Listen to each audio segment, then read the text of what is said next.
We're going to get started just because most people who are here on time, and I want to make sure we have enough time for a full presentation, plus questions, comments, stories, reflections at the end of the program and throughout. I want to welcome everybody to today's program, The War in Ukraine with Arthur Gottlieb. I want to thank our friends of the library for sponsoring this program. We do very much encourage questions, comments, reactions, reflections throughout the program. You could put those in the chat box or use the raise hand feature. Arthur and I see that right away. We can also wait until the end of the presentation if you prefer to ask a question using your microphone. We'll have some time at the end for those same stories, questions. You can also unmute yourself during the presentation. We just ask that you get our attention because there's a delay. So sometimes we don't hear the beginning of the question. So just say, hey, Lauren, or hey, Arthur, and we'll halt the presentation to get your question out there. So this introduction is going to be harder for me than most of the other ones with Arthur Gottlieb because we're so used to these events happening a long time ago, and we are in the middle of this event. And when I first asked Arthur to talk about this, I said, I've been putting it off because I kind of thought it would end quickly. And now it's a month later and it's still going on and it's still just as upsetting as it was on the first day. So on the morning of February 24th, 2022, Vladimir Putin announced a special military operation in Ukraine that would demilitarize and denazify the area. Within hours, it became clear that the military was attacking civilians and their cities. And daily, since that day, we have heard news of the atrocities committed by Russia and the stories of resilience of the Ukrainian citizens and military. Here today to help us understand the military operation, understand the history between these two countries, we have Arthur Gottlieb. He has done a lot of programs for us. He's a local historian on subjects of political and military history. He was formerly the technical director of exhibits at the Intrepid, and he was a member of the US Coast Guard. He's been to the library a lot of times before, really helping us unravel and understand history within the context of the times.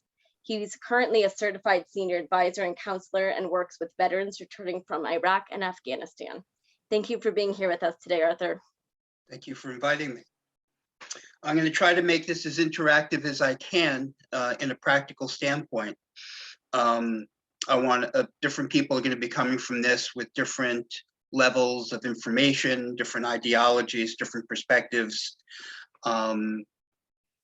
This is about my 10th, maybe 12th program specifically on this subject in the month's time that this has been going on. I've been pulled in by numerous locations to talk once, twice, sometimes 3 times about Ukraine, Russia, just on this one particular subject in front of audiences just like this one.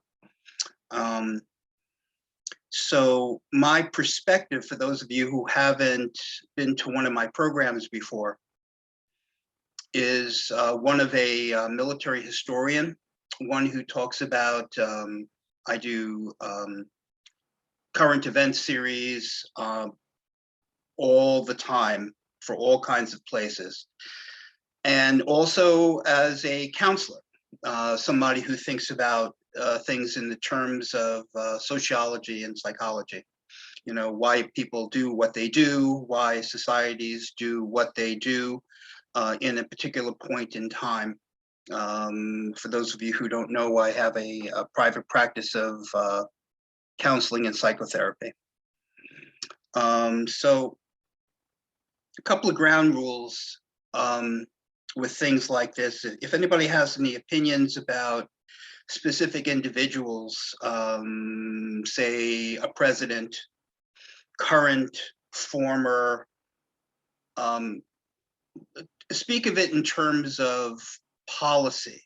Okay, this is a policy I agree with, this is a policy I don't agree with.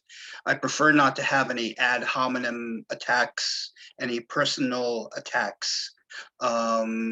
We have to have a level of decorum and a level of respect to people, which is going to be assumed. There are people in the room who might not agree with what you or I might think is the correct way to look at something, and we have to be respectful in that regard.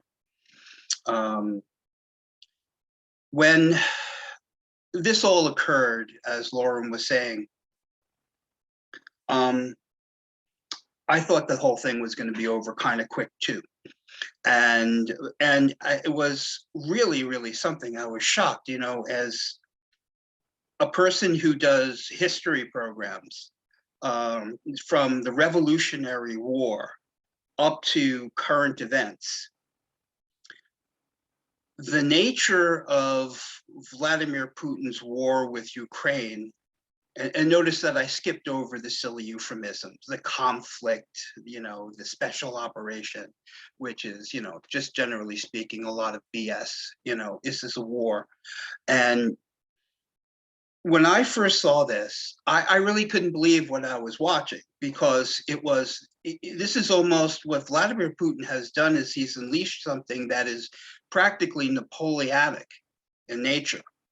And I didn't really think that there was going to be this kind of just warfare, land warfare, intended to change a country around, as if it would have occurred in the 19th century. I didn't think I was going to see that in my adult lifetime like this. But here it is, and there is several things I'm going to talk about today. I'm going to go from the macro down to the micro, and we have to look from a geopolitical standpoint of what all this means and why. And the question would be, why is Vladimir Putin doing this? What does he hope to accomplish? And then, of course, there's everyone's reaction to it, right? And, you know, not the least of which is our reaction to it. And you've got a lot of people who want to point fingers and say, well, we should have done this, or here's what we ought to be doing that we're not doing. And if this happens, then we ought to do this. And there is a lot of precedent for certain things like this, actually. Russia is not just another country. You know, it's not like going in and some of the things we've seen in Syria or the Balkans or something like that. Russia is in possession of the largest nuclear stockpile of weapons that anybody has ever had. You see, so it adds a level of caution to the way that you have to proceed and the way that you have to do things, that whether it's the right thing to do or not is prudent. You can't have a war with the possibility of a nuclear escalation, because of all of that would suggest as far as the consequences involved.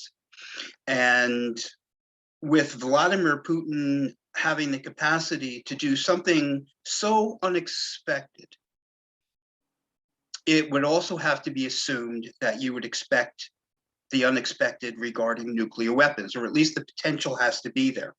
Now, these things mean a lot, not just for this specific situation, but for also other situations that hit this situation tangentially.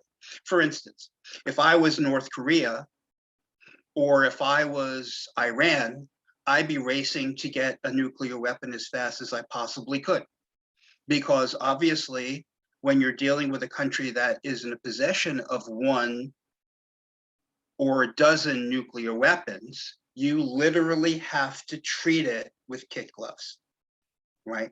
And I'm sure that nuclear weapons in the hands of the Iranians or the North Koreans, they would like to be treated with kid gloves in the same kind of a way. It's kind of a way of taking a hostage, in a sense, you know, and Vladimir Putin has us in the standpoint of being a little bit of a hostage, because there's just so much you can do without him turning around and saying, well, now you've acted provocatively, and as long as now you've provoked us and we're at war, then war is war, and why not use nuclear weapons?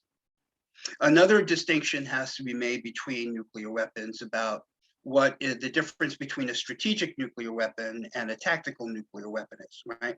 Now you had Volodymyr Zelensky literally on TV yesterday, maybe the day before, I don't remember, excuse me, saying that, the world needs to not be surprised if Putin uses nuclear weapons. Now, the nuclear weapons that Zelensky is referring to is a tactical nuclear weapon. Now, these are crazy distinctions, and if I didn't think it was necessary to bother you with this, I wouldn't be. A tactical nuclear weapon is something that you would use in the battlefield in the service of a larger strategic goal, right? So they actually manufactured these things. We have them in the 1950s. And so you could put them in a gun, like a big cannon, which is called a howitzer, and you fire it and it lands, and it's referred to as a low yield nuclear weapon. And it's designed to take out like an entire army group or something like that. It's not designed to blow up a city, right? But it is, of course, a nuclear weapon. And reports have it that that Putin has moved some of these down to the Crimea, which is, of course, Russian territory since 2014. So it's anybody's guess what's going to happen here as far as that's concerned. I would say that Vladimir Putin has already said by his own rhetoric that the United States of America is in direct danger of a provocative warlike action because of all of the weapons that we are facilitating moving into Ukraine, right? So, in the standpoint of warfare, that would be true from the Russian standpoint. We are essentially, in a sense, using the Ukrainians as a proxy to be at war with Russia at the moment. That's the way these things work. There is little difference, and I'm sure you'll find arguments and nuances and hair splitting with this, but we are providing the bulk, along with many other countries, we are providing the bulk of what Ukraine is getting to be giving Russia a pretty hard time. Anti-tank missiles, anti-aircraft equipment. We're facilitating all kinds of money and support and indirect training to the Ukrainians. Now, so if you were Putin, would you not think that the United States was already acting in a provocative manner to you? You see, now this is an important distinction to know what your opponent, what your enemy, if you will, is looking at as far as how they perceive the same situation you're in. I doubt if there's anyone in our audience today during our program who would think that Vladimir Putin is some sort of a sympathetic figure and he's only doing what he needs to do. I would go out on a limb here and say that probably everyone thinks that he's acting as a, whatever adjective you want to stick here. Is he creating a genocide in Ukraine? Is he a war criminal? All of these things, you see.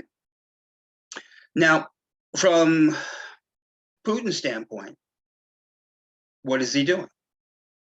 From Putin's standpoint, it is already NATO that is threatening Russia's existence and putting in, by Putin's definition, Russia at risk. And therefore, Russia is justified in taking an action that was literally, he was provoked into taking. And not only that, with some of the other rhetoric that Putin has had, and he's actually laid this out pretty clearly, He's not invading Ukraine. He's liberating Ukraine. Right now, there are many examples of this very exact same thing over the course of history. But how do you deal with a nuclear nation in this regard, where it might actually escalate into nuclear warfare? I don't think he's going to use strategic weapons. A strategic nuclear weapon would be like You know, when we flew a bomber over Hiroshima or Nagasaki and dropped a city-killing nuclear weapon on it for the strategic purpose of ending World War II. You see, I mean, that's a strategic nuclear weapon. But who knows? And keep in mind also that, you know, there's a lot of nuclear weapons around. We have nuclear submarines all over the place filled with, you know, 24 nuclear warheads that can be fired at any moment. And so does Russia. So those things are all over the place, off our shores. And these things, and that's been the truth since the early 1960s. All right. And we've lived with it. From a point of where we are in time, okay, because this is also important. The periods of time we have, well, I'm going to start with the end of World War II, all right, because that's far enough away, yet it's still relevant in a direct manner. The United States emerges along with the Soviet Union as two superpowers, right? Which is curious because we started World War I as really behind the eight ball as far as world powers were concerned, right? The United States emerges as the primary world power. We eclipse other nations that were the traditional world powers, like particularly Great Britain. The United States has hegemonic power over broad regions. We had a large footprint in Europe. We're responsible for influencing and financially rebuilding Western Europe, and also down in the Pacific Basin as well. You know, now while we were doing all of that in the late 1940s and the 1950s, aka the Marshall Plan and all the rest of that, countries like Russia and countries like China saw our intervention in those places as colonial imperialism. Right. So while we're saving the world, right, the local powers on both sides of the world like that are looking at us and saying the United States is deliberately putting their influence, their money, they're making countries dependent on them, right, which is going to take away our local influence in our own neighborhood of those said countries, right? And so that's why a country like Russia looks at the United States, even being involved in NATO countries, especially Ukraine, which is not a NATO country, okay, as we're being imperialistic. We are the ones in the neighborhood where we don't belong. We are the one who are putting weapons and Western influence on a nation that is threatening Russia. Now, whether you agree with that or not, okay, it's critical to understand why the other side thinks the way it does. You know, and another major example also, just to stick on a point, is the question, and this is unclear right now, does the Russian people agree with Vladimir Putin? Or is it just that gone back to like the Soviet era kind of propaganda news thing going on in Russia where only approved stories are allowed and open debate of ideas are suppressed, you see, and considered subversive, right? So that is probably actually the case in Russia. So even if there was a bunch of people who didn't agree with Vladimir Putin, we wouldn't know about it. But one of the biggest aspects of this particular war, the Russia-Ukraine war, I don't have it with me, my smartphone, I would hold up my smartphone and say, now you have literally the ability to take real-time images with anybody who has a smartphone, you know, and it's being beamed up, so to speak. And that's another thing. The Russians thought that they were going to have the easy ability to suppress information, but stepped in this entrepreneur, billionaire, Elon Musk, who decided to actually, from one of the space satellites, beam down this real-time internet uplink ability to anybody in Ukraine. You see, so that's just another very important thing. I'm going to ask you what the effects that that kind of technology would have had years ago, for instance. Let's say, for instance, for those of you who know what Kristallnacht is, all right? I mean, what would that have seemed like to the world had there been people pulling out their smartphones and seeing, like, you know, these Nazi thugs throwing, you know, Jews out the second floor window during Kristallnacht in 1938? You know, maybe there would have been more outrage about it, maybe not. But you see what I'm getting at here. The power that we have right now, instantaneous communication, is remarkable, and it's been tremendously beneficial to Ukraine because Volodymyr Zelensky has used this mass media platform very much to Ukraine's favor in a way that Vladimir Putin has actually used it to his detriment, or not used it to his detriment. So that is a very, very important aspect. So going back to the United States after World War II, we remained locked in a Cold War, you know, with this notion of communist Soviet Union, and primarily. And that lasted, that détente lasted until the fall of the Soviet Union and Soviet communism from between 1989 and 1991. And the world went into this, the Western world went into this thing called like a peace dividend, where it was like essentially, you know, I mean, it was like the last chapter of World War II almost in 1991, because we had the Nazis, we had the fascist Italians, we had the Imperial Japanese, and they were vanquished by 1945. But yet you still had part two, which was this ideological lock of who was going to emerge. Was it going to be worldwide communism in Russia, or was it going to be capitalism represented by the largest free market nation in the world, which was the United States of America? Well, we won, right? Or we thought we won. And so 1991, essentially, it's like, well, who is there left to fight? And that lasted until September 11th, 2001, where we entered a new age of terrorism and the war on terror. See? But this whole thing with Russia was kind of in the background. It was just assumed during this entire era, from the standpoint of commerce and ideology and culture, that everyone was going to be on the same page, and somehow Russia was just going to become more like us, you know, and China was going to be more like us. And that's the way we kind of sailed through the 30 years since 1991. It was with this assumption that the kind of warfare we had in the 20th century, the nation state protecting its borders, right? That was all very 19th century, very 20th century. We're not doing that in the 21st century. The 21st century is the computer century. They're the what borders? You know, we're a global community, you see? And then, boom, we have this in Ukraine,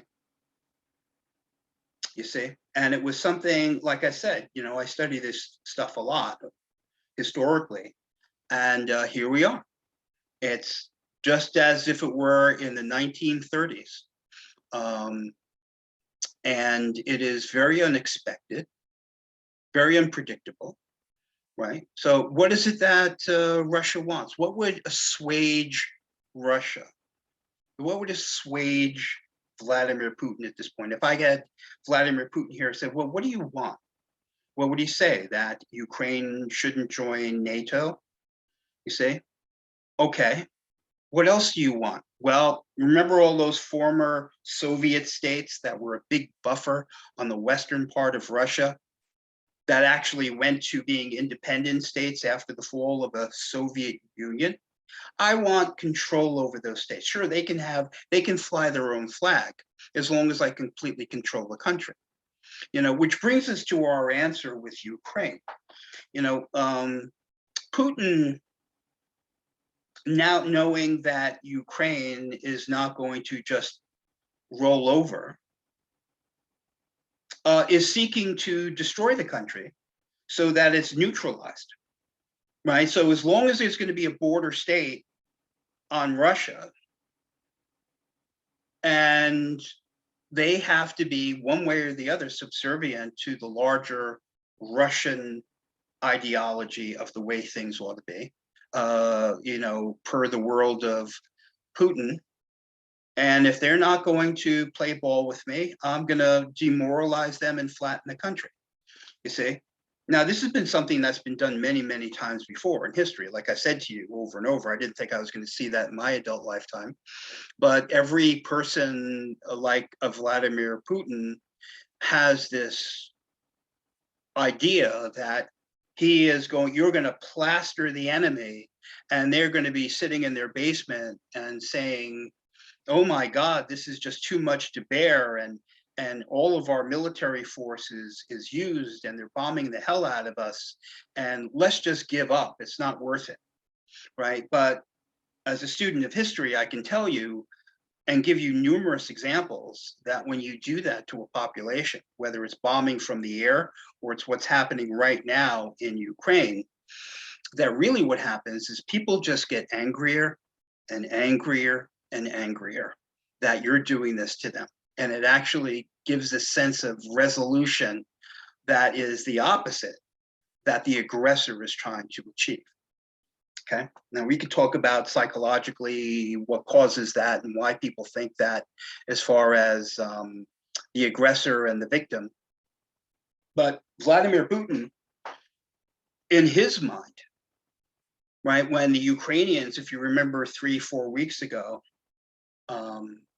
they were handing out weapons to everybody who could hold a weapon, you see. So that means that if you're a Russian soldier and you see grandpa there holding a weapon, right, you're not shooting grandpa, you're shooting a Ukrainian soldier, right? If you see a 15-year-old girl holding a rifle, that 15-year-old girl is a Ukrainian soldier and fair game to be shot. See, so that's the way they see it, right? That's the way they see it. So let's jump in and see if I can get a couple of questions, if you'd like a question to be answered, or you have a comment of what I've said so far. Remember, we've only got one more hour to go here, and it's going to go like that. So if I don't answer your question, or if I attenuate the answer, don't take it personally. It's just that I'm kind of a time manager here, and that's all there is to it. Go ahead. If anybody has any questions that they want to pop into that chat box, you can also unmute yourself here, or if you use the raise hand feature, I can also unmute you. So let me know if anybody has any questions, any comments, stories, reactions to what you've just heard. Yeah. We'll give you guys a couple minutes to think about it. If you think of something, stick it in the chat box, and then we'll stop and we'll see if we can respond. Anyway, the first kind of war where the United States had to deal with nuclear weapons that changed the entire nature of how you would engage, right? Which is really the exact same situation we're in. I was watching the news before. I had a Zoom presentation this morning for Westport Center for Senior Activities, and I had, a little bit of time in between. And so I was, listening to the news, and I saw politicians on television saying, well, it's really time that we get more directly involved, right? So, and that's one of the biggest things we're talking about right now. I mean, it's like, if you get directly involved, I mean, if all of a sudden there are, you see on TV, there's an American soldier standing there, and then obviously what's an American uniform, and he or she is holding a weapon, are we not at war with Russia? And then what are the parameters of war, right? Who is discussing, like, what does that mean? And well, I got a question coming in. I only just arrived, so you may have addressed this. Is there an opportunity to negotiate with Putin to give him a save face way out? Yeah, well, one of the things that we have in, modern politics It's not just modern politics, but particularly modern politics. I want to remind you of something. From looking at these items as far as what our negotiating strategy is, if there is one, okay? And there is. You have to ask yourself, who is it that's doing the negotiating? And what is their ideology, right? What is their MO, their modus operandi? What is their skill set? What is their technique? What is their world view? These things are all very, very important, okay? And the people who are doing our negotiating for us right now, the foreign policy team that's in the Biden administration is a rollover from the Obama administration, okay, to a large degree. So there's a lot of precedent there as far as what their style is and all the rest of that. What are you hoping to achieve? And the worldview from the Obama administration, right, and hence what's going on now, in my opinion, all right, is that we, the United States and the West in general, right, and collectively most of the world, are coming from a modern 21st century moral plane where it's understood what good behavior is and it's understood what bad behavior is. And we are the flag bearer of the way things ought to be as far as the world, right? And therefore, a rogue actor like a Vladimir Putin, even though he is engaged in this kind of what would be the term, this kind of aggressive warfare, this kind of dangerous adventurism, right, which is really too much of an understatement. From our perspective, Vladimir Putin would realize that he has done something that's crazy. And he would realize that, oh my God, and we hear this term a lot. How is the world going to view Vladimir Putin? How is the world going to view this person? How is history going to treat them?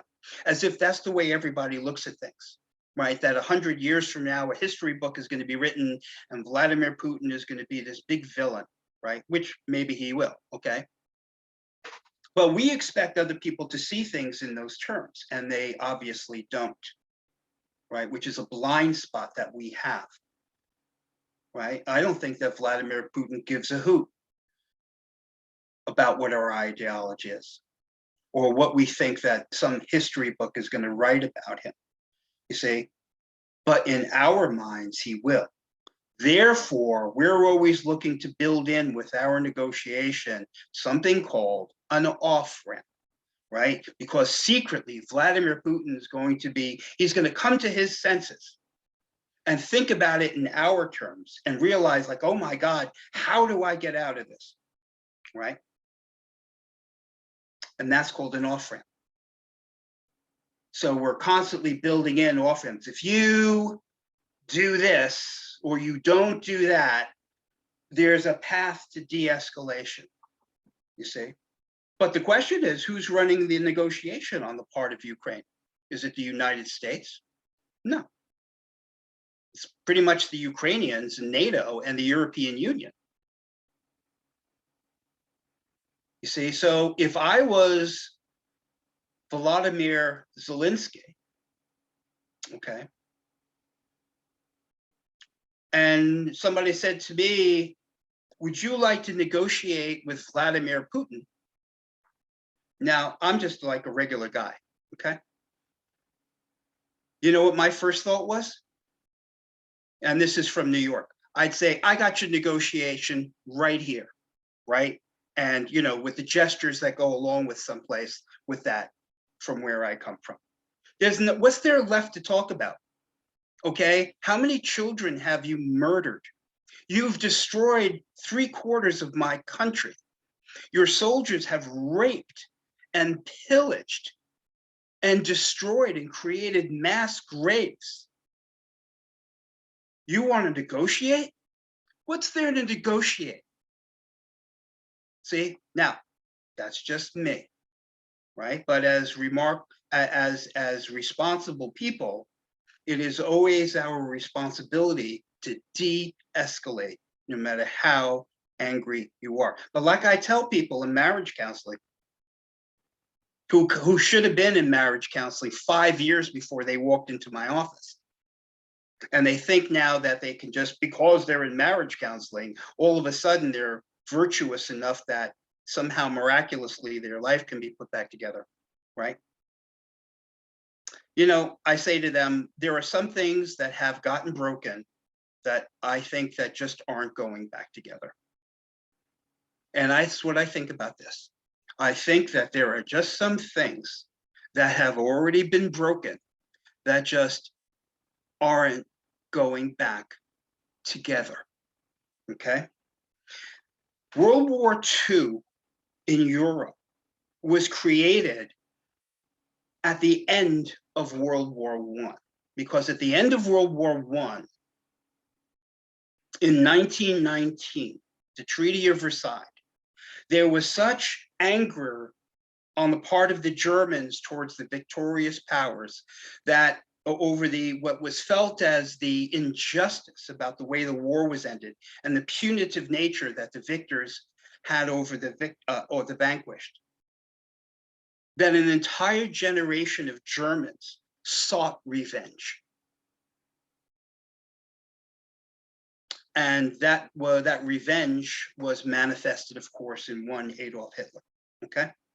Now, how many, if you were a 10-year-old young man in Ukraine and you saw your parents be killed by the Russians, I don't know, building fell on them, they were shot, your 15-year-old sister was systematically raped right in front of your eyes, what are you going to grow up as a well-adjusted adult who's going to be a peace-loving person? No, that is going to be the primary psychological feature of every day of your life until the day you die. And you are going to want, one way or the other, some kind of retribution / revenge. That's just the way it is. And that has already happened. That has already happened.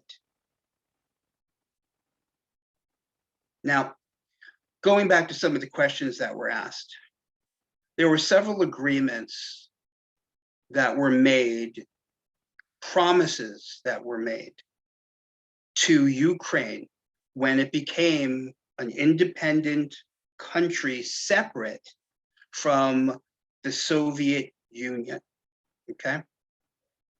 And one of those was the assurances that the nuclear weapons that geographically were in a region of then, a state of Russia should be given up by the Ukrainians. All of these nukes, all of the technology with the nukes, that Ukraine in a modern world, post-Cold War, for the standpoint of world peace, didn't need them anymore, because as I said to you before, who's there left to fight? And Ukraine said, even way, way back then, well, what if there's a resurgent need for these? What if Russia reasserts itself? And primarily the United States and NATO assured the Ukrainians that you give up the nukes, we are committed to your sovereignty and your protection. So either we are or we aren't. Either we are or we aren't. You know, maybe that was like inviting somebody to your wedding party that you really don't like, but if you don't invite them, everybody's going to be angry and it's going to look bad, but secretly you're praying that they don't come, right? Whatever it is, the bill has come due. But you just can't engage a nuclear country like Russia. You just can't do it. This is the first time we've had this situation since, first time this happened like this was the Korean War. Okay, the Korean War was, we were still, of course, in the shadow of World War II. And you had, let's use the person we put in charge of the Korean War for us, and that was Douglas MacArthur. Douglas MacArthur was running on the tried and true notion of what it meant to commit American power to something. Once you commit American forces to anything, the only goal is victory. But ever since 1950, that's changed. You see, you can't just go in for victory, because victory means total war, and total war means nuclear weapons in a nuclear range. By 1950, the Soviet Union already possessed nuclear weapons. Okay, and the Russians would have given them to the Chinese because we were directly engaged with the Chinese by 1951. You see, so Harry Truman had to walk a fine line by having something called a limited war, where it would seem as though you're gaining something. At the same time, you can't just go for victory, because that victory that you're going to go for is going to start a nuclear war. That was in 1950, and it hasn't changed. We're in the exact same situation right now. So another question we have right at the moment is, what is it we're doing in Russia? Well, we're trying to feed the Ukrainians enough tools so that time and public opinion will work against Vladimir Putin. And the pressure and the walls, as we say, would close in on Vladimir Putin. You see, anytime somebody starts a war like this, which Putin has done, it starts a clock, an immediate clock, okay? And the clock is that you dragged our country into war. We're going along with you right now because you told us it was the right thing to do and a good idea. This is the Russians. And now body bags are coming back. And remind me while we're doing this again, you can get away with that just so long before the country starts turning on you and you lose internal support in your own nation. You see? That world will be against you, your own country will be against you, and then essentially you've lost, right? So Vladimir Putin has to show something demonstrable in a certain amount of time that he can sell to his own, well, I guess they're not constituents, are they? But his own people, and say, this is why this was worth it. But now we have this. You see, Crimea was a good example of that. It was bing, bang, boom. He was in, he had it, and then they already had the new atlases printed with Crimea being part of Russia. You see, that was what we call instant gratification. You see, but anybody who's in a protracted war like this is going to be, like a quagmire, like Vietnam, okay, that means that time is working against Vladimir Putin. So what we're trying to do, and what we're trying to help Ukraine do, is to drag this out and turn it into this long, protracted thing, okay, where Russia is going to decide that it just isn't worth it. And then they lose. You see, so Ukraine doesn't have to win. All they have to do is make sure that Russia doesn't win. And if Russia doesn't win, Russia automatically loses, right? We've seen this time again in history. I mean, we did a Civil War presentation not long ago. I mean, and frankly, President Lincoln was in the same exact position, right? He made the point that it's going to be worth the life of hundreds of thousands of Union young men to go and do something called preserving the Union, you see? And Lincoln had only until the election of 1864, right, roughly 3.5 years, to show that we were winning the Civil war, that we can save the Union, that the South, the Confederacy, is losing. And if he couldn't do that, the Union states would have turned on him and not elected him back into office in 1864. And then we would have just cut a deal with the Confederate States, okay, and said, you know, do what you got to do. You know, you want to have your slaves, go have your slaves, you know, and or be another country or something. You see what I mean? It would have been a difference of history. Lincoln was under pressure. That's why he was desperate to get rid of McClellan, who was running against him in 1864, by the way, and would have cut a deal with the South. Lincoln had to put a general in charge, and that turned out to be Grant, who was going to have demonstrable victories so that the Union states would see that the Civil War was in fact winnable, and it was winnable in a metric that people could understand in a limited amount of time, and that it was worth it. You see? And he was able to do that. And not only that, but politically, when Lincoln won in 1864, it showed the South that the Union still was supporting Lincoln. And the South, then it was a tremendous blow to their morale, because they knew that they had another 4 years of another, term of Lincoln at least, and they could never make it.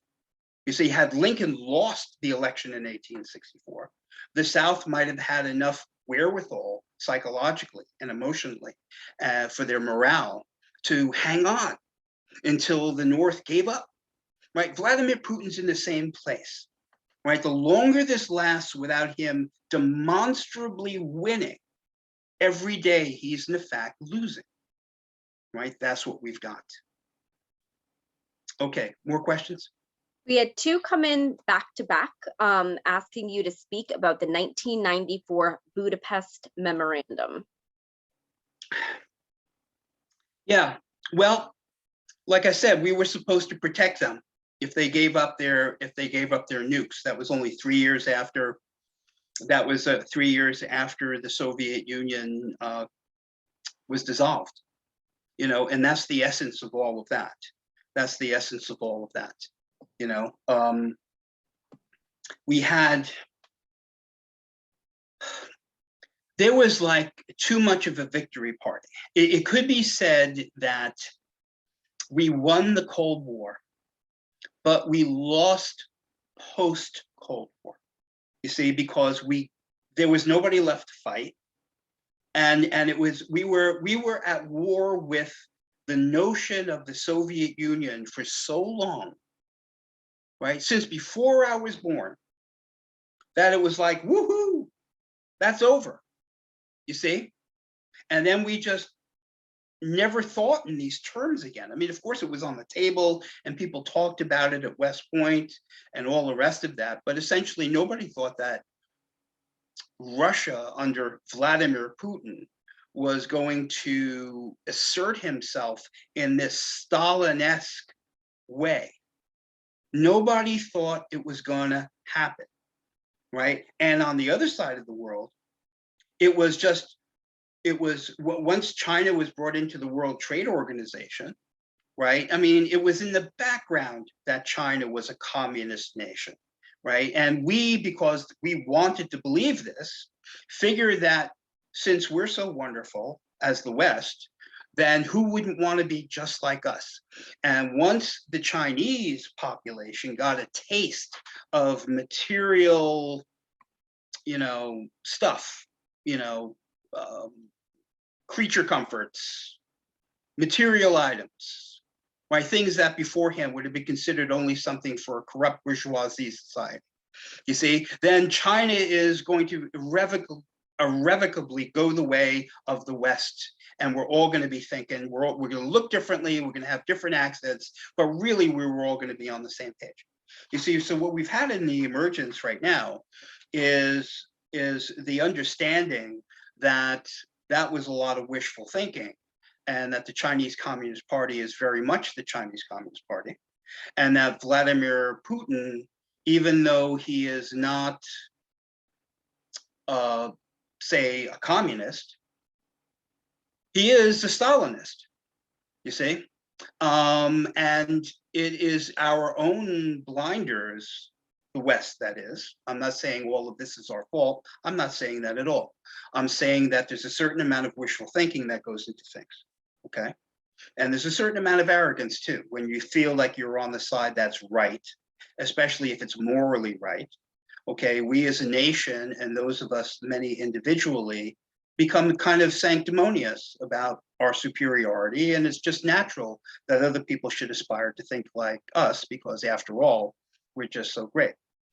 See, and it's a shocker to think that, you know what, it's a big world, and there really are different people thinking in very different things, and they have just as much right to think the way they think as we think that we have the right to think the way we think, you see, and that's what's hit us.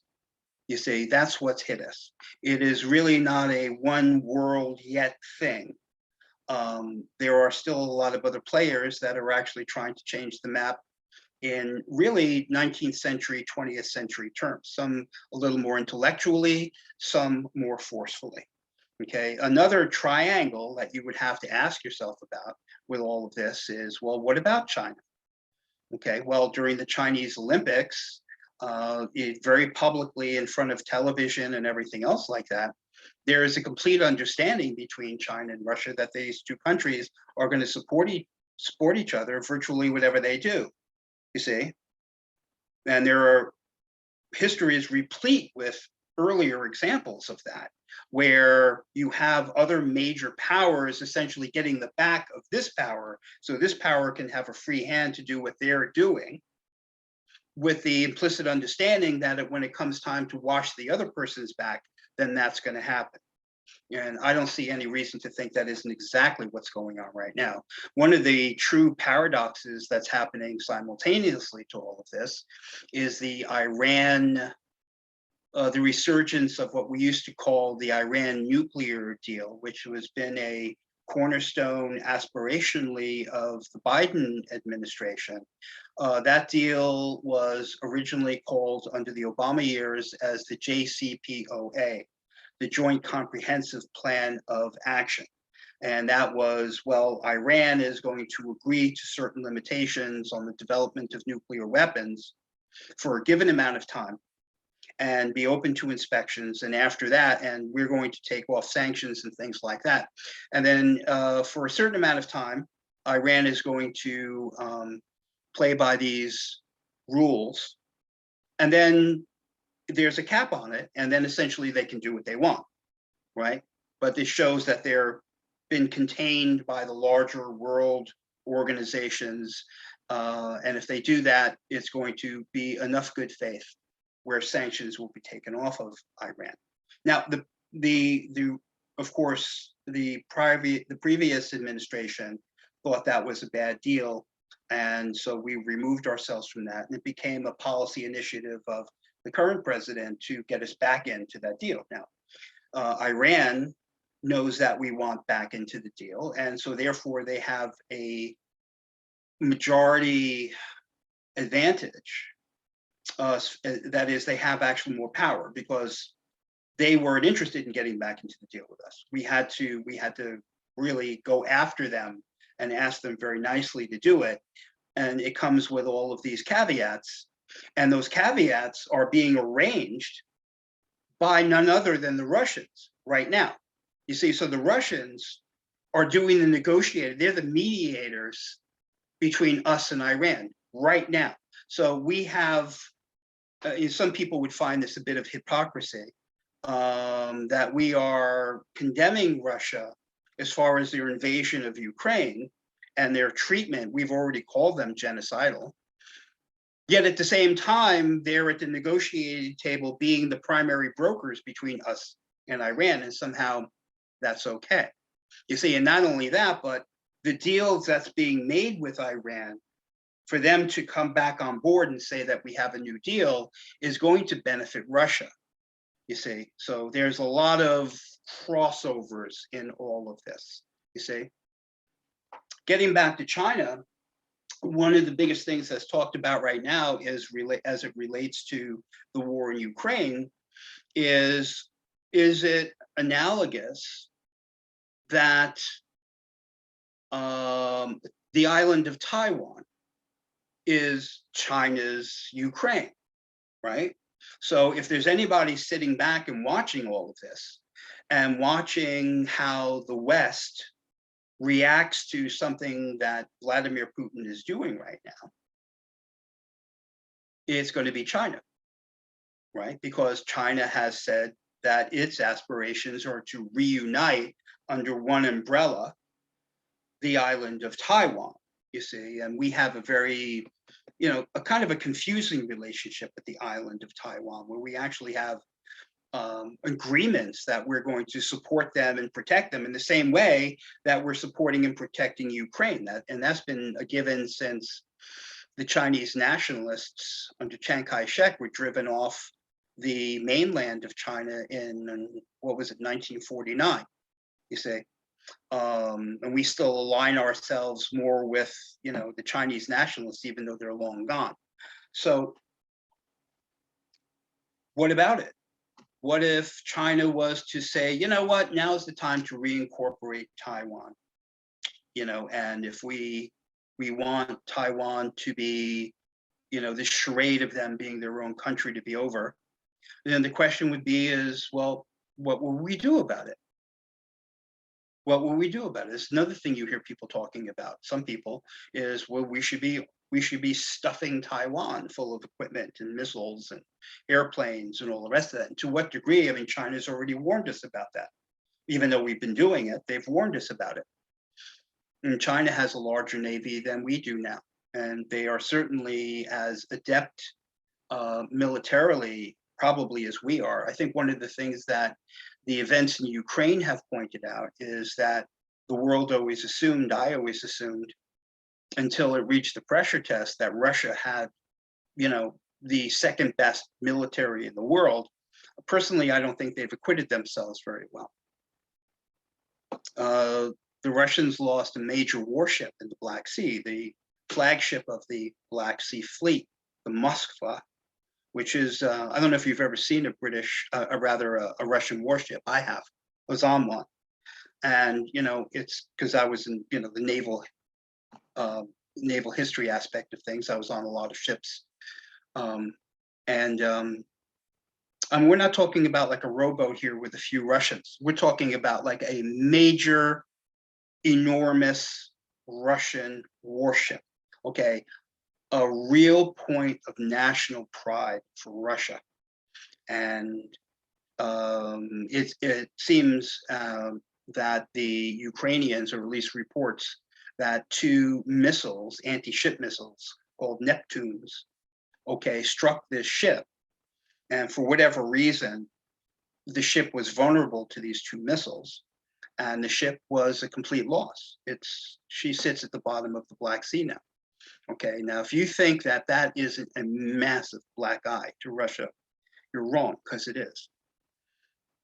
So anyway, I've said a lot of things, and I've kind of done a lot of stuff here.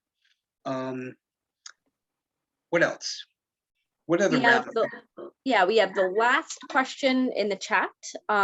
Why did Putin accuse Ukraine of being Nazis? Why not? Everybody's a Nazi that you hate and that you want to turn into a villain. That's why. There is no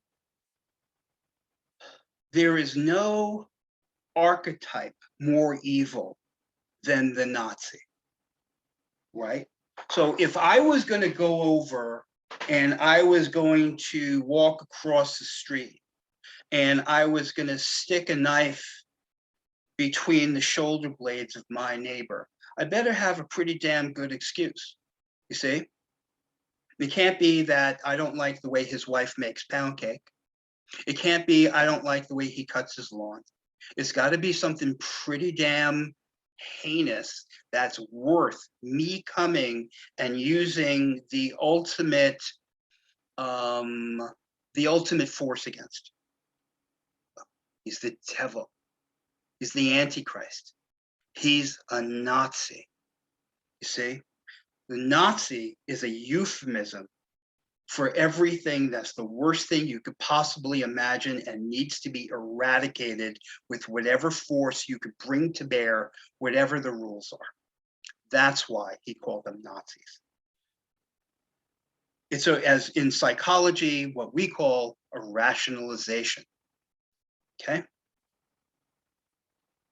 That's the quick answer. All right? You know, I mean, if you got a bunch of Nazis, we see this in propaganda constantly.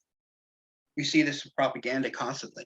You create a straw man argument and you say that that other person who's utilizing his free speech is saying things like that the Nazis would have said. So therefore, it is right and good that I eliminate his First Amendment rights to free speech. Why? Because what he's saying is so heinous, so horrible, because he's a Nazi. You see what I mean? That the rules no longer apply because he's a Nazi. You see, that's why people use they play the Nazi card. And a lot of people do play the Nazi card or an equivalent of it, You see, it's all nonsense. I mean, it is true. It's not an excuse that the Russians have a long history of being invaded, you know, so maybe they're a little paranoid, you know, and the thing is that, you know, as a counselor, I look at people's background, I look at their past. What were they traumatized by? You know, Vladimir Putin, I don't know, he's probably around my age, I guess maybe a little older or something like that. Probably a little older. But the thing is that, you know, he remembers the Soviet era, maybe not directly, perhaps indirectly, but, you know, Russia was in a state of paranoia at the end of World War II, and maybe they should have been.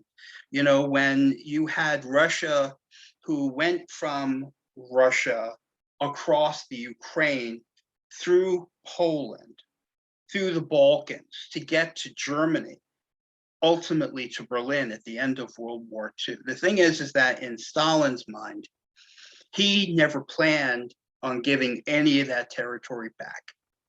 You see, they could be Poland, they could be whatever country they were going to be, but they were going to be firmly under the control of Russia. You see, because Russia had been invaded and tortured by the Nazis, and they were invaded and tortured by the Nazis, and they were invaded and tortured by Napoleon. And in Stalin's mind, enough is enough. And we're going to have this massive buffer on the western part of Russia, right? Whether the people on the western side of Russia want to be part of that buffer or not. See, and to make a long story short, that's what Vladimir Putin understands. And now it's not the Nazis that are coming for Russia, it's NATO that's coming for Russia. And so therefore, he wants to have the buffer back, you see. How long will the war last? I don't know. That's one of the things with this. I don't know. It's probably going to turn into a guerrilla type of warfare. The Ukrainians are fighting in the way that the American revolutionaries were fighting during the American Revolutionary War, right? Where, you know, you had the British, who were the organized army, and, you know, they had, because of their mass, they had a certain, it was cumbersome having them in this massive army. And then our guys were like hanging off the trees and behind bushes, and we're picking them off one by one, you see. You know, and that's just the way it's always been. It's called guerrilla warfare. And that's how you win over a larger, ponderous army that has to bring the supply train with them, and the gasoline with them, and the diesel fuel with them, and the beans and the cigarettes and the vodka with them, and everything else like that. I mean, the little guys got the advantage, right? You know,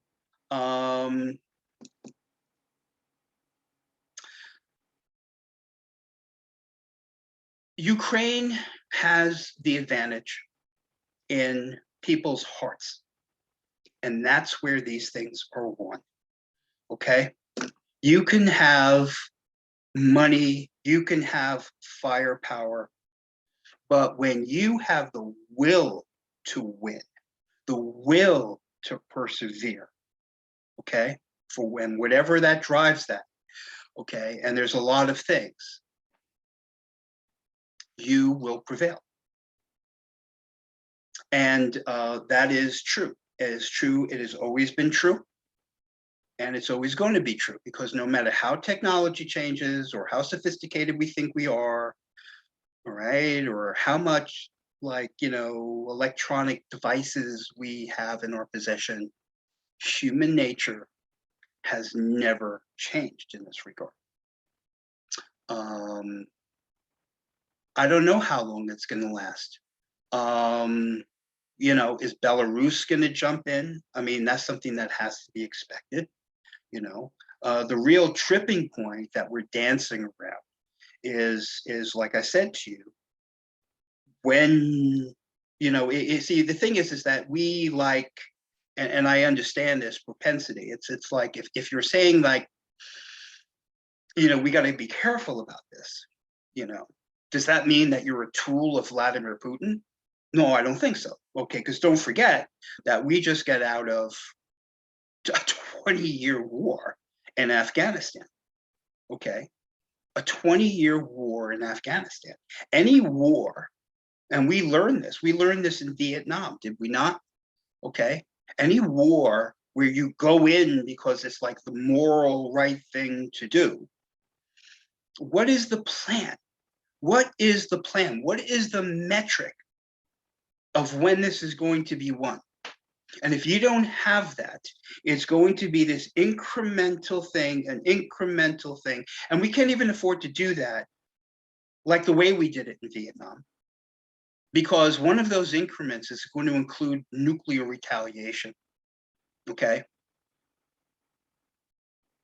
And that is a different cup of tea altogether. Who else? Yeah, there's another question. It just says germ warfare connection. So can you talk about that a little bit? Yeah, well, we're talking about biological weapons, which I'm glad you brought that up, actually. It's a good point. Thank you for doing that. So, so we're talking about like degrees of like what's illegal to use in warfare, right? And you're not supposed to use germ warfare. Right? Germ warfare means chemical weapons, biological weapons, right? Biological weapons means that you unleash some kind of a pathogen that's going to kill people. Chemical weapons means it's, look no further than Syria. Okay, we have a long history now of Syria, including Russia, by the way, in Syria. And my God, what was that guy's name in Syria? Was it Bashar al-Assad, I think? Forgive me, I don't remember. And he was flying helicopters over his own people in Syria and kicking out these out the side of a helicopter, right? They would like push off a 55-gallon drum, and some of them had explosives in them, right? So you got 55 gallons, however many pounds that is, of like solid dynamite. It's enough to blow half of an apartment building down, see? And people are getting crushed and they're getting blown to bits. And then he had these other canisters filled with this really charming stuff called chlorine gas, right? Which is enough to, like, it puts you in immediate respiratory distress, okay? And it's, that was a big deal for us. It brings up another point about warfare, politics, and just something that is just kind of like this crazy paradoxical thing.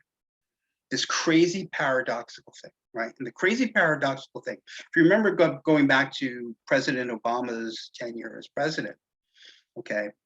I mean, President Obama had to address he had to address the use of chemical weapons in Syria, right? Because we had, Western countries, the French, et cetera, they were saying, we've detected remnants on these dead people that Bashar al-Assad had used chemical weapons, right? So the thing is that you got all of these people getting blown up for like a couple of years. I mean, entire families getting blown to atoms with high explosives.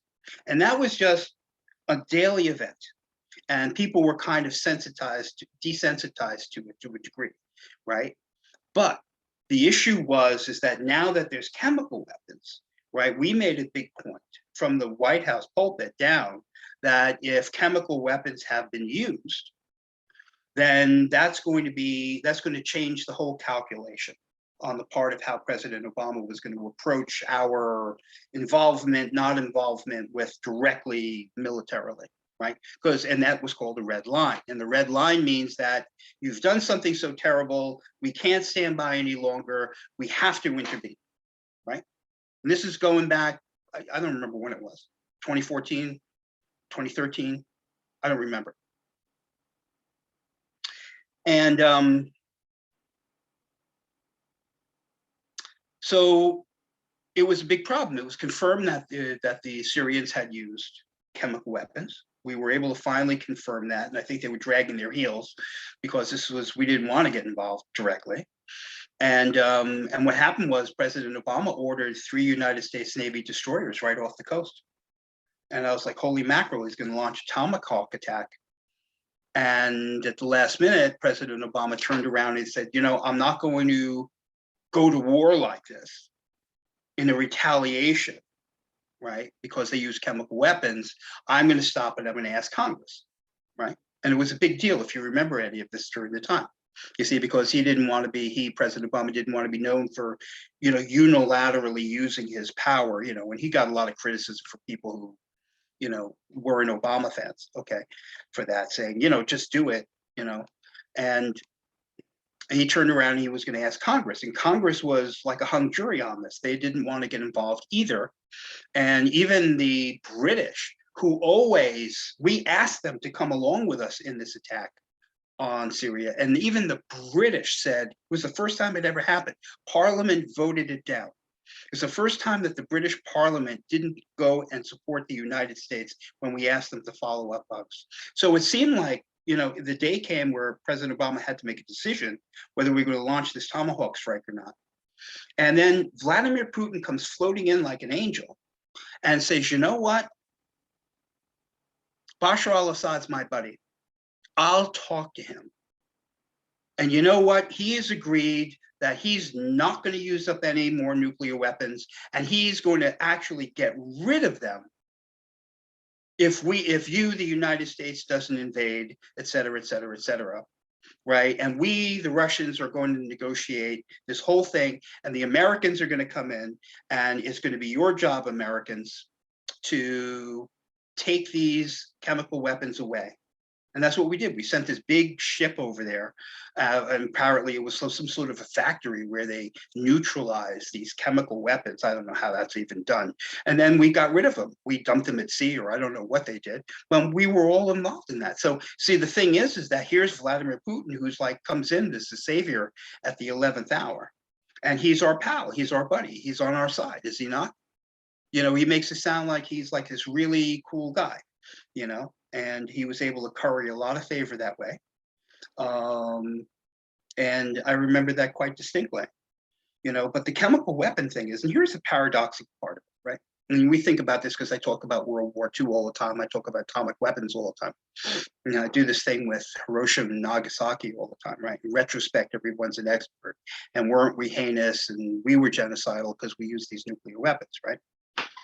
And but in the months prior to the dropping of the 2 atomic weapons, we had been firebombing Japanese cities. I mean, we had been incinerating hundreds of thousands of square acres of land, killing an untold amount of Japanese, literally creating deliberate firestorms that were sucking air in to the bottom of the fireplace, to the tune of tornado speed winds And there was nothing left of anything, including the people, but ashes, ashes, no bones, no nothing, right?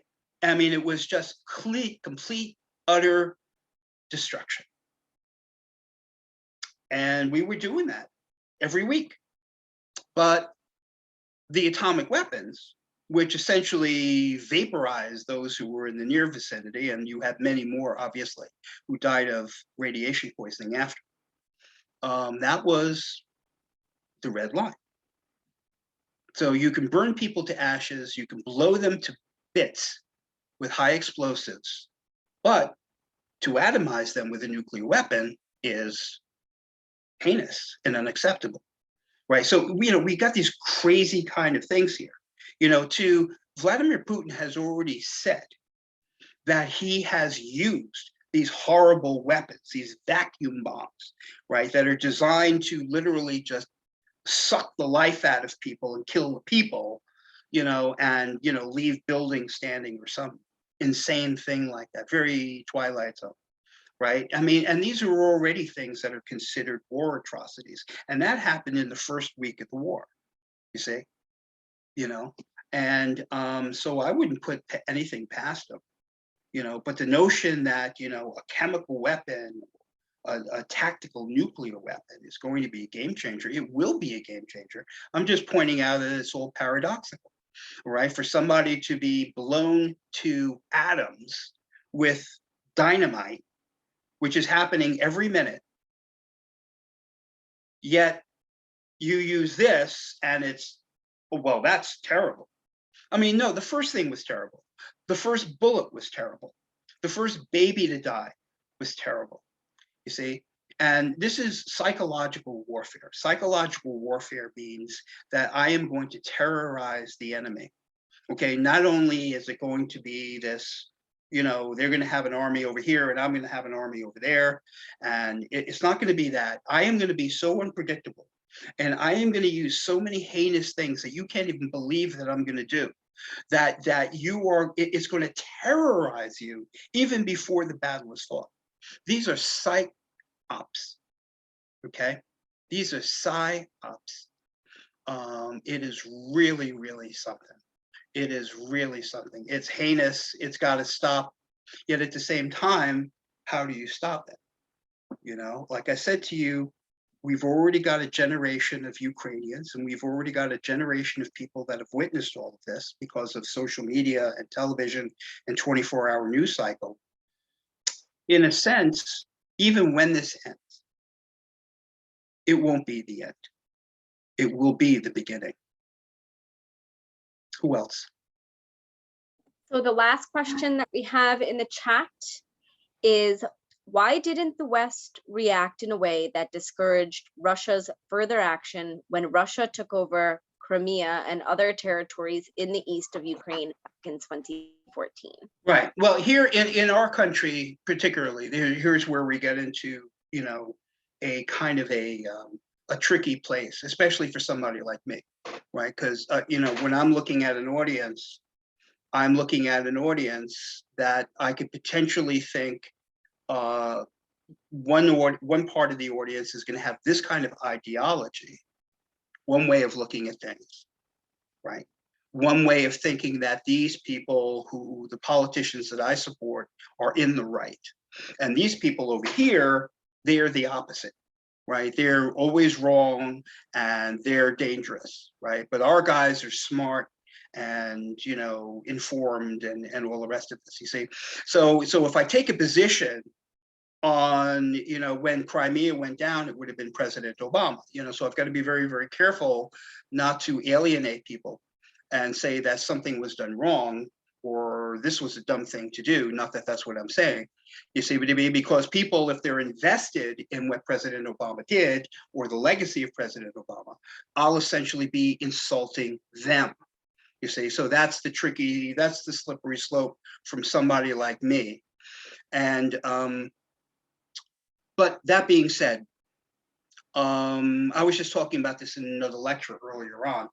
There were two major things that happened during the Obama administration, which you might say, and I'll let you make the final determination on this, that actually planted certain seeds that were going to be harvested later. All right, and that is in the Pacific.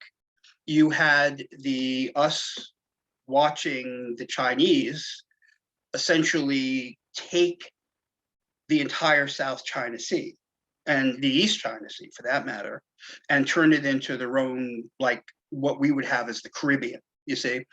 And they had these islands that were really nothing but these tiny little specks called the Spratly Islands. And there's another island chain also whose name escapes me, forgive me. And the Chinese, under the Obama administration, just started taking these tiny specks in the middle of the Pacific Ocean and turning them into these major islands, right? And the Chinese were very excellent with technology and construction, and they literally dredged up from the bottom and brought in other stuff, and they kept adding and adding and adding and adding and adding until they had like essentially like a permanent location. And you have about a dozen of them, and it's like an unsinkable aircraft carrier all over the South China Sea, you see. And we were looking at them and saying, well, you know, you're going to be in control of the entire China Sea. And China says, well, we should be in control of it because it's our territory, which was highly disputed, especially by our direct allies, Japan, the Philippines, Vietnam, those other countries in Indonesia, etc. But we said to them, the Chinese, well, what are you using these islands for? And the Chinese, like, you know, they came up with this nonsense saying, well, we're going to use them, we're going to watch whale activity or some nonsense, where any thinking person knew that eventually they were going to be completely militarized and used as fortresses to strategically control the entire region. And we just turned a blind eye to it, and we just let them build them. It wasn't worth to us to confront them. Okay. Now, of course, right now, they are actually militarizing every one of those bases. Military airfields, radar, missile systems, anti-aircraft defense systems, everything. They did exactly what they promised us they weren't going to do. The second thing over in Crimea is that Vladimir Putin took Crimea, right? And he did it in the same way that people did things, like, you know, the way that Hitler took things in 1936 and 1937. You know, you fill the place full of your own people, and then they stand there and then they say, hey, you know what? Even though we're Ukrainians in Crimea, we're ethnically Russian, right? Which, you know what, isn't totally untrue. And since we're ethnically Russian, we really our hearts are really with Russia than they are with this newfangled Ukraine, right? We liked it back when we were part of the Soviet Union, see?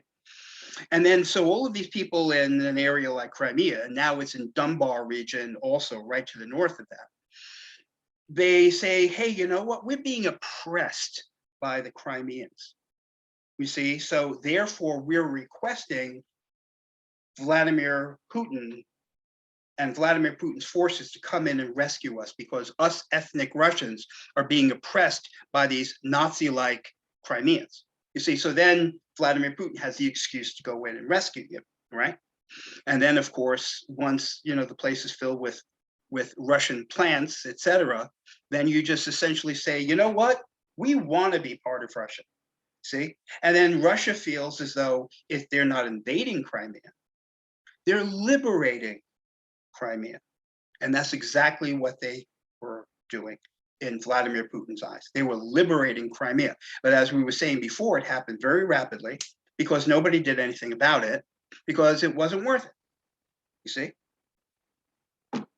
And boom, there it was. You know, so if you want to say that that kind of behavior, either in the Pacific and or in Crimea, kind of led to a sort of appeasement that gave the green light to, well, they're not going to do anything, so I guess I'll just take this too. You see, I mean, we have those direct examples through the late 1930s with what Adolf Hitler did right? When he was trying to recapture the grandeur of the Kaisers and the Bismarckian Germany, out of the ashes of the humiliation of the loss of World War I, you see? And so Hitler annexed Austria. He threatened to take over half of Czechoslovakia, called the Sudetenland. Well, it wasn't half really, but it doesn't matter. And because those were ethnic Germans and the Czechoslovakians aren't treating us well, you know, and that led to the Munich conference, and Neville Chamberlain, who was then the Prime Minister of Great Britain, who was the leader of the free world back in those days, right? Kind of like the equivalent of the American president after World War II. He was going to avert World War, and he said, okay, is that all you want? Right, that part of Czechoslovakia called the Sudan, yeah, that's all we want. Give us that and we'll be happy. You see, so Neville Chamberlain came back to England and said, we just avoided World War II. You know, we're all heroes. I'm a hero. Here's the piece of paper that Hitler signed saying, well, we're not going to go to war. You see? And it's like, whew, boy, we dodged a bullet on that one. You see? And 5 minutes later, Hitler just went and took the rest of Czechoslovakia. You see what I mean? Because it was the appeasement turned into, for Hitler, obviously they don't have the spine to stand up to me. So I'm going to tell them whatever they want to hear, because God knows they want to hear it. And then I'm going to do what the hell I want, because they don't have the balls to do anything about it. That is the go-to example about this sort of thing. So, believe it or not, our hour and a half has passed. Yeah, I'm definitely getting the feeling from the conversations, plus there's a couple of direct messages that are coming back and forth that this conversation is not over. So what I always offer with Arthur's classes is, if you have a question, a comment, a story, something that's worrying you, I know that everybody here is heartsick over this, please reach out to me, reply on that Zoom invitation that I sent you, and I will get all of those questions over to Arthur. And then what I think I'm going to do for this one is I'll compile that kind of question and answer, and I'll send it to everybody who was in the program today. Another thing is, I'm talking to two people who are Ukrainian American. They have some favorite organizations. I'll compile a list of some reputable organizations so that we can actually do something about this, because I know that people are upset. I can see even the people that are on video, I can see that we're not done with this conversation, and I don't want to just cut it completely off. So I'd like to keep that conversation open. Please respond to that Zoom invitation. Don't reply all, just reply. Ask me those questions, share those stories, the things that you're worried about. If you just want Arthur to reassure you that this has happened before and we've gotten through it, please let me know, and I will get all of that over to him, and he will respond to you. Usually within like a day, he gets back to people. So yeah, I'd be happy to. All of those lists. Yeah, like I said, oh, go ahead. Thank you. Well, like I said, you know, it's in the time that we have. All I can do is with you is really, I wanted to give you the parameters of what I thought were the most salient parts of some of the moving parts of this, with the understanding that it is obviously unresolved. I mean, obvious, there's the euphemism of the world, right? The understatement of the world. It's not like we were coming in and solving this. But I am there, and you know, you just reach out to Lauren and I will respond as fast as I can. Okay. Mm-hmm. Yeah, and don't forget, he's a counselor too. So all of his answers are always it's very therapeutic to read through all of his responses. And I know that it always makes me feel better that somebody who understands this and can explain it to people in a way that will help them understand it. And he is the absolute best for doing that. So I want to sincerely thank you for being here with us today.